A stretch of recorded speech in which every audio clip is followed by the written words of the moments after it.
Hello guys, welcome to my YouTube channel. আজকের ভিডিওতে আমরা দেখাবো আপনার স্টেট ব্যাংক অফ ইন্ডিয়ার কেওয়াইসি ডিটেলস আপডেশন ফর্ম বা কেওয়াইসি অ্যানেক্সার বি ফর্ম কিভাবে ফিল আপ করবেন। তো চলুন বন্ধুরা, আজকে আপনাদেরকে দেখিয়ে দিচ্ছি আপনারা স্টেট ব্যাংক অফ ইন্ডিয়ার কেওয়াইসি অ্যানেক্সার বি ফর্ম কিভাবে ফিল আপ করবেন। দেখুন, প্রথমে লেখা আছে পার্সোনাল ডিটেলস। প্রথমে নামটা লিখবেন, মিডিল নেম যদি থাকে মিডিল নেম লিখবেন, আর লাস্ট নেমটা এখানে লিখে দেবেন। তারপর দেখুন লেখা আছে অ্যাকাউন্ট নাম্বার, সিম্পলি আপনার ব্যাংকের অ্যাকাউন্ট নাম্বারটা এখানে লিখে দেবেন। তারপর দেখুন লেখা আছে রেসিডেন্সিয়াল স্ট্যাটাস, আপনার যেটা হবে সেটার পাশে ঠিক চিহ্ন দিয়ে দেবেন। তারপর দেখুন লেখা আছে অকুপেশন টাইপ, আপনি কোন কর্মে নিযুক্ত সেটা এখানে ঠিক চিহ্ন দিতে হবে। আপনি যেই কর্মে নিযুক্ত সেই কর্মেটা ঠিক চিহ্ন দেবেন। যদি এর মধ্যে না থেকে থাকে তাহলে এখানে দেখতে পাচ্ছেন নট ক্যাটাগরিজ, এখানে ঠিক চিহ্ন দেবেন এবং পাশে লিখে দেবেন। আর এই দিকে দেখতে পাচ্ছেন একটা ছবি দিতে হবে, যে অ্যাপ্লাই করবে তার এখানে পাসপোর্ট সাইজ ফটো দিতে হবে।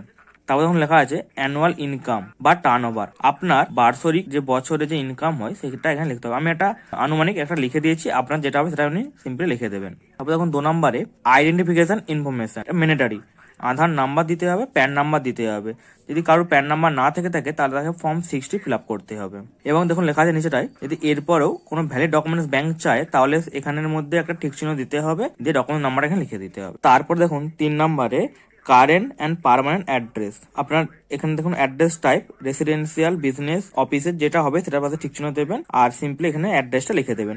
যেমন আমি যখন লিখেছি village, police station, district, state, village, pin number, simply আপনি লিখে নেবেন। লিখে নেওয়ার পর দেখুন লেখা আছে এখানটায় যে কর্পোরেশন বা লোকাল অ্যাড্রেস, আপনার যদি এই অ্যাড্রেস আর এই অ্যাড্রেস সেম হয় তাহলে আপনি সেম লিখে দেবেন, আর যদি আলাদা হয় তাহলে আলাদা লিখবেন। তো চলুন বন্ধু, এরপর আর দেখা যাচ্ছে আর কি করতে হবে। তারপর দেখুন 4 নম্বরে কন্ট্যাক্ট ডিটেলস, সিম্পলি আপনি আপনার ফোন নাম্বার এখানে লিখে দেবেন। তারপর দেখুন 4 নম্বরে অ্যাপ্লিক্যান্ট ডিক্লারেশন, এটা সিম্পলি এখানে পড়ে নেবেন। পড়ে নেওয়ার পর দেখুন এখানে লেখা আছে ডেট, আপনি যে ডেটে জমা করবেন সেই ডেটটা সিম্পলি এখানে লিখে দেবেন। আর প্লেস, আপনার কোন জায়গায় বাড়ি সেটা এখানে লিখে দেবেন।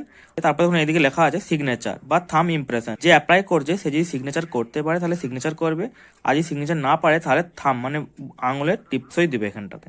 তারপর লেখা আছে 6 নম্বরে, এটা হচ্ছে ফর অফিস ইউজ অনলি, মানে এটা অফিসের কাজ, এটা আপনাদের কিছু করতে হবে না। সিম্পলি আপনারা এর সাথে আপনাদের ডকুমেন্টসগুলো জমা করবেন, Aadhaar card, voter card, PAN card জমা করবেন, আপনাদের কেওয়াইসিটা আপডেট হয়ে যাবে। তো বন্ধুরা, এই ছিল আজকের আমার ভিডিও।